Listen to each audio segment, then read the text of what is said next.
Esotérico con Pamela Ruiz. Llega gracias a Aromatienda, Esencias y Aromas, Instituto de Aromaterapia y Centro de Meditación, Parque Holístico.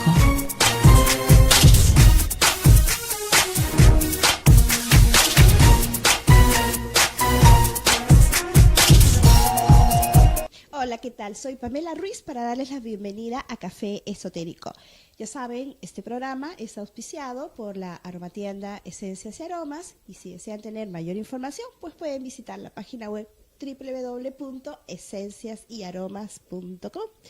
Pero hoy día les cuento de que tenemos un programa entre internacional y de lujo, porque ya tenemos aquí con nosotros, y ya ustedes ya lo conocen, es a Fernando Arraya. Fernando Arraya es de nacionalidad chilena, pero ya tiene acá viviendo en el Perú un buen tiempo. Fernando, muchísimas gracias. Muchas gracias por invitarme y muchas gracias a todos los que están mirando también. Nosotros nos conocimos a raíz de un congreso donde tú diste una conferencia sobre geometría sagrada. Y luego tengo varios alumnos que han estudiado contigo, entre ellos una gran amiga que se llama Lili Silva, así que te mando saludos. Geometría sagrada. Cuéntanos un poquito, porque como que la primera impresión cuando yo escuché sobre geometría, soy ingeniero, pero como que la gente inmediatamente asocia números, un poco complicado, matemáticas. ¿Es así? Es complicado si tú te quieres complicar la vida. Todo. La verdad es que es un concepto que no tiene una palabra concreta en el mundo idiomático. Se le puso esto porque efectivamente se trabaja con ángulos, se trabaja con ciertas figuras geométricas, se trabaja con ciertas normas, digamos, o leyes de la geometría, y se le llama sagrada porque no es porque tenga culto de adoración, sino que es porque era algo tan matriz, algo tan, un patrón tan claro del universo, que la palabra que podríamos decir que engloba esta idea de que es común para todo en todos los tiempos, era la palabra sagrada. Lo sagrada es lo que no se va a mover, la sagrada es lo que va a trascender en nosotros y es lo que ha venido con nosotros. Entonces era un concepto muy interesante poder decir que vamos a estudiar lo permanente, lo que siempre ha estado y lo que va a estar, desde un punto de vista de ciertos patrones que tiene la naturaleza y el universo para poder crear el espacio y la forma. Una vez estuve leyendo que incluso habían empresas que utilizaban algunos o símbolos o colores o formas geométricas para poder explotar el marketing, ¿puede ser? Por supuesto. Es más, los símbolos religiosos son símbolos geométricos que obviamente buscan la logotipización o buscan la especie de arquetipo para poder reconocerse o identificarse con ciertas cosas. Por ejemplo, el símbolo nazi. El símbolo del nazismo, ¿cierto? Es un símbolo que no nace en Alemania, es un símbolo que nace en la India. Y es una especie de mandala, es una especie de talismán que genera un cierto grado de energía particular por la suma de sus ángulos y por la posición de sus vértices. El símbolo del cristianismo es un símbolo que fue el pez, ¿cierto? Que es la intersección de dos círculos, y los dos círculos intersectados es la primera manifestación de la dualidad de la vida. Un ratito, a ver, paremos, me interesó mucho lo del signo nazi, después entramos al signo del pez para no perderlo. Todos cuando hablamos de geometría entramos en nazismo y sí, todos dicen lo mismo. Porque se comenta mucho que Hitler sabía mucho de esoterismo o que estaba reunido de gente, ¿es cierto? O sea, sabía por qué utilizó ese símbolo de la suástica que se llama, ¿no? Mira, no hay un dato concreto, no hay un dato histórico, no hay una evidencia, ¿no? Es una leyenda popular, pero gran parte del fundamentalismo nazi se fundamenta malentendidamente, esa es mi opinión personal, malentendidamente de criterios filosóficos que estaban circulando previo al movimiento nazi. Digamos que el mundo esotérico, el mundo del ocultismo, el mundo de la sabiduría, esta deliciosa que no se busca en las bibliotecas, estaba regulado en ese minuto por una señora que se llama Madame Blavatsky. Ella genera un montón de movimientos esotéricos y en el fondo resume lo que ella canaliza a partir de Saint Germain y otras expresiones, y recopila todo lo que se sabía tanto de la masonería como del mundo ocultismo francés. Y eso fue una especie de fundamentos muy importantes para poder crear esta idea de la raza humana, el concepto de la selección y la idea del futuro de la mente, la inteligencia y la sensación de vida que un poco Hitler quiso imponer. Lo puso desde un punto de vista que él creyó que era el conveniente. Hubo un pueblo que aceptó esta ideología, hubo un pueblo que sí aceptó estas ideas. Y bueno, quedó. Para tu pregunta concreta, elige este símbolo, ¿cierto? La suástica, como un movimiento rotatorio. Es como si una especie de molino estuviera girando en un sentido. En algunas tradiciones hinduistas, en algunas tradiciones budistas, vas a encontrar que el pecho de Buda tiene también la suástica, pero para el otro lado. Se refiere a que es un símbolo de... O sea, en vez de estar girado para la derecha, digamos que puede estar girado para la izquierda. Exactamente, exactamente. Son los movimientos que genera la sangre como si fueran torbellinos cuando entra al corazón.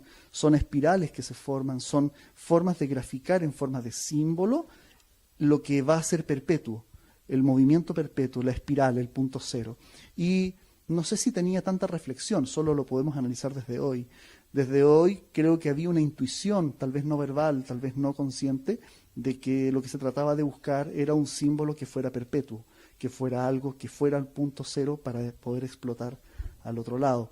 No tengo la información, solo la intuición de que posiblemente ese haya sido el análisis que haya detrás de ese símbolo. Te vuelvo a reiterar, el ser humano de por sí es simbólico, es decir, en los últimos 13.000 años, porque solo podemos hablar de eso, el símbolo se ha vuelto el elemento central del ser humano. Por lo tanto, todo lo que se iconiza, ícono como ícono, ¿no? Todo lo que se vuelve símbolo, se vuelve perpetuo y se vuelve transmitidor de una energía comunicacional o de una sensación. Desde ese punto de vista, tanto el símbolo nazi como todos los símbolos tienen adopciones en ciertos patrones que la naturaleza tiene. El huevo, el círculo, la línea, el punto, y cómo el triángulo, el pentágono, el cuadrado, empiezan a ser elementos muy comunes para el ser humano y para la naturaleza, y que pareciera ser que toda la naturaleza está ordenado en base a una cierta geometría, está ordenado en ciertos patrones. Es como si quisiéramos pensar la existencia de Dios como un hombre que decidió jugar a los números y tiene ciertas preferencias. Pero eso se dice que realmente nosotros somos como un experimento de Dios. Me estás poniendo en un problema al decir eso porque... Te digo lo que se comenta, ¿no? Hay muchas lecturas, hay muchas filosofías. ¿Qué opinas? Hay una conferencia famosa del Dalai Lama al mundo científico, creo que fue en el año 91, 92, en donde él trata de explicar los fenómenos naturales de la ciencia. Él está frente al mundo científico. Entonces él parte diciendo que para él le parece muy gracioso que el mundo científico occidental parta de la base que hay una teoría llamada Dios y que de alguna manera todo lo manifestado está construido por un ser sobrenatural. Él no lo dice en forma burlesca, sino que lo dice en forma científica, porque a esa altura la ciencia venía dudando acerca de este concepto del reduccionismo científico, es decir, todo simplificarlo a una idea central, simplificarlo a un patrón pequeñito llamado Dios y que a partir de ahí se generó todo. La verdad es que la humanidad ha ido creando ese sistema de creencia y lo ha vuelto una verdad. Y ahí Pregunta, ¿crees en Dios? Absolutamente, pero no en el Dios como... Castigador. No, en ningún minuto. Si Dios fuera castigador no estaríamos vivos. Yo lo digo porque yo creo que a medida que científicamente, por más que se trate de ir descubriendo físicamente cómo hemos sido creados nosotros, o por más del Big Bang y qué sé yo, terminamos diciendo que tiene que haber un ser sobrenatural. Definitivamente, Dios. y nosotros no estamos dentro de la categoría superior, nosotros más bien estamos dentro de la categoría inferior. Fuimos dentro del aspecto de la conciencia bastante limitados, no tenemos una capacidad imaginativa para poder crear las cosas, no tenemos poderes sobrenaturales sobre los demás. Occidentalmente hemos desarrollado el lenguaje como la fórmula para poder transmitir conceptos y creemos que la economía, la educación, la familia y los valores son la tradición más cercana a Dios. La verdad es que Dios está bastante lejos de ser eso y no lo hablo como una sociedad occidental, lo hablo como una creencia mundial. Para mí Dios es y lo recojo como promedio de todas las tradiciones, para mí Dios es el concepto manifestado en la perfección. Y perfección desde un punto de vista griego se refiere al concepto de belleza. Es decir, la belleza que hay en la síntesis, en la simplificación, en lo que te produce asombro, definitivamente está Dios. Dios no es una persona, Dios no es un ser que tiene familia, que tiene conceptos cotidianos como nosotros. Dios más bien está manifestado en todo lo que podríamos llamar bello. Bello perfecto. Ahí es donde la geometría entra a estudiar un punto de vista de este Dios, de cómo nos asombra esta perfección, de cómo se repite el mismo patrón geométrico en todas las manifestaciones que existen. Pero tú comentabas anteriormente sobre Madame Blavatsky. Ella, bueno, ya después que han venido todas las corrientes de Saint-Germain, hubo que se había aperturado esta nueva era para que todos pudiéramos tener una mayor información sobre todos estos temas esotéricos. ¿Hasta qué punto, Fernando, tú piensas que deberíamos estar teniendo esa apertura? Te lo digo porque ahora yo voy a una librería y me encuentro con libros que realmente hasta que asustan. Y yo me pregunto si todos estamos a ese, no puedo decir nivel, sino a ese poder encontrar el amor hacia nosotros mismos y no el odio, para poder hacer más bien daño con estas técnicas que se muestran. ¿Qué te creo asusta? que tú me entiendes. No por mí, lo digo por otras personas que a lo mejor pueden utilizar de una mala manera. Por ejemplo, se venden libros de magia negra. ¿Y qué Siempre pasa se han vendido. haciendo? Pero tan públicamente. Absolutamente. Pero es la primera vez que yo encuentro así. Es la primera vez que te encuentras un libro que dice magia negra.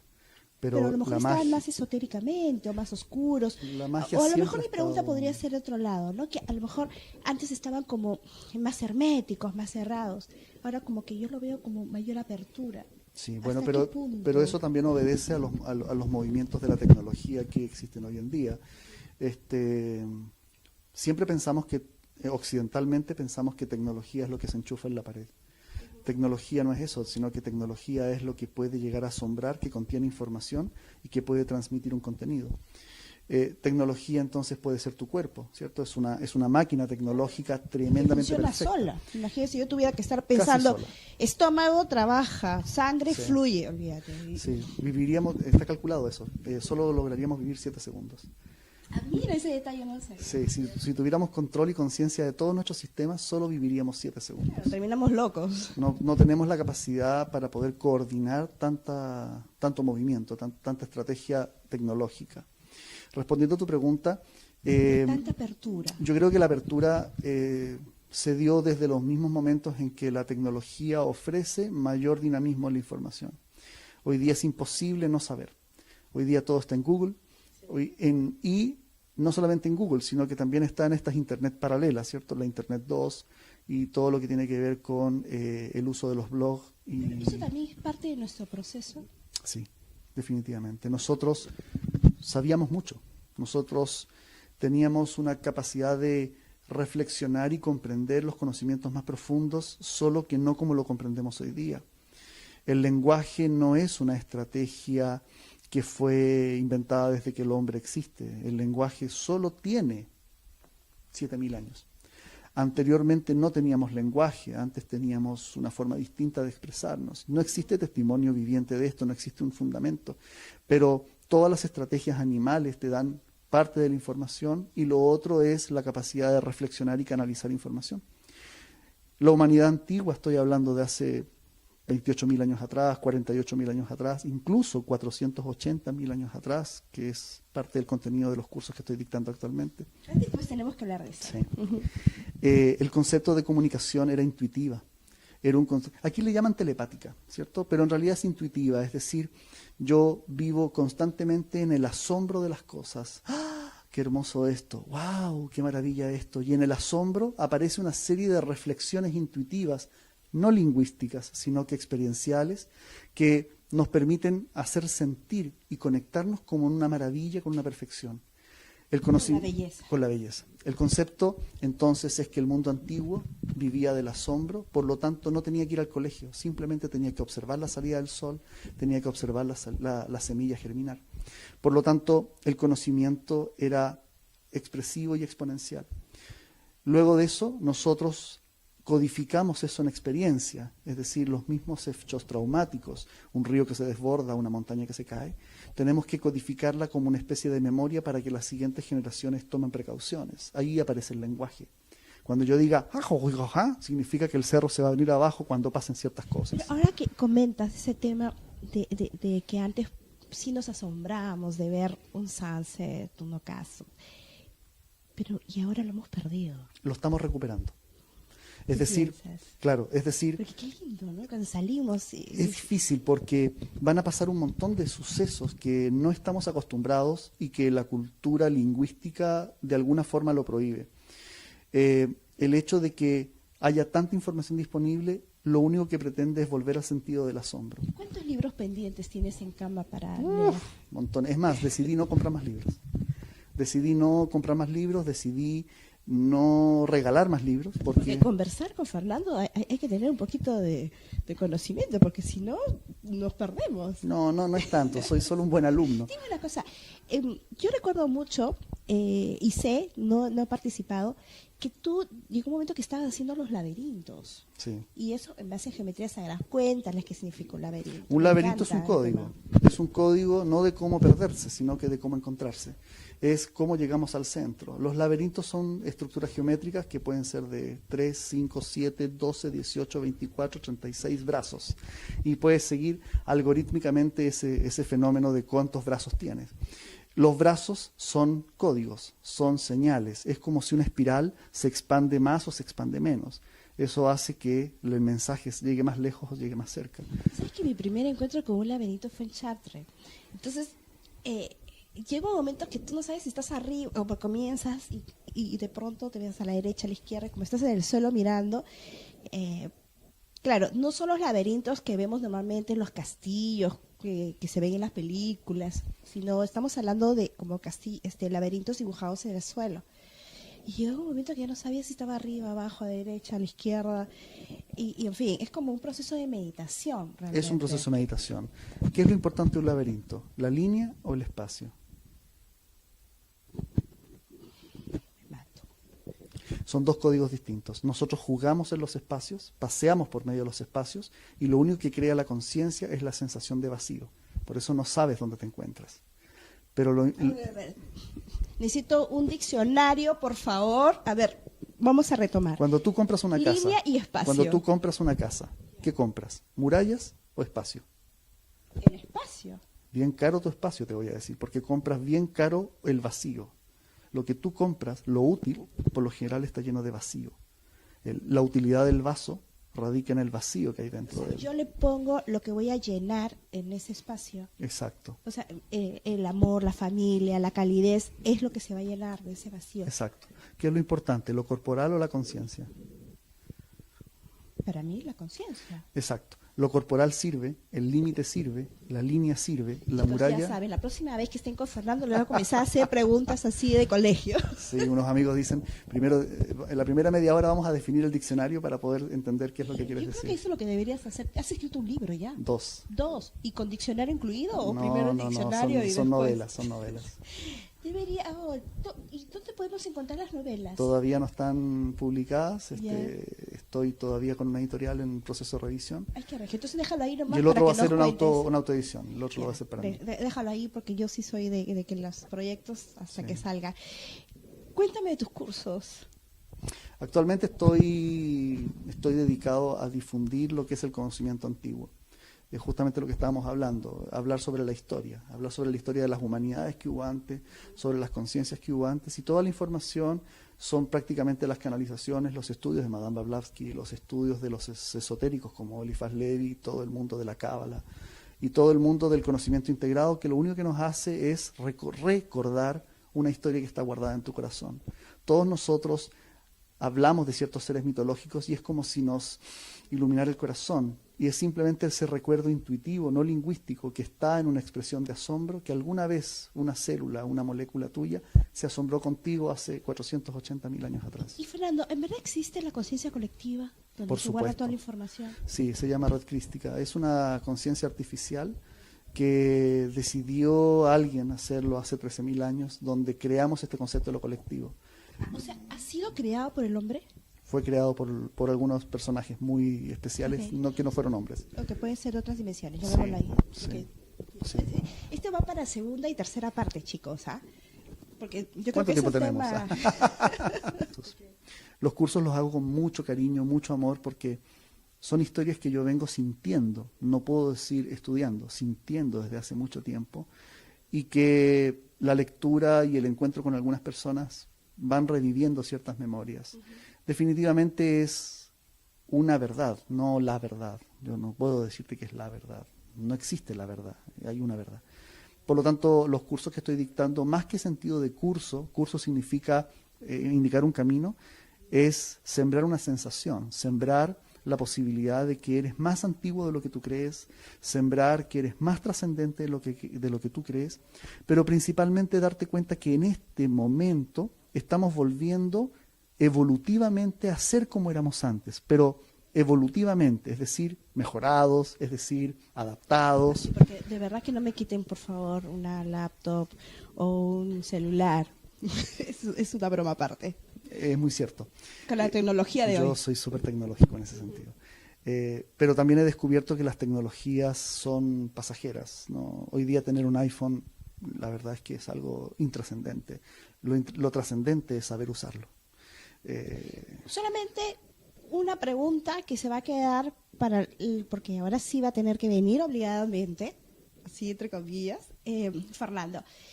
Se habla de que también en esta conciencia colectiva puede ingresar información para manipular a la persona, ¿es cierto?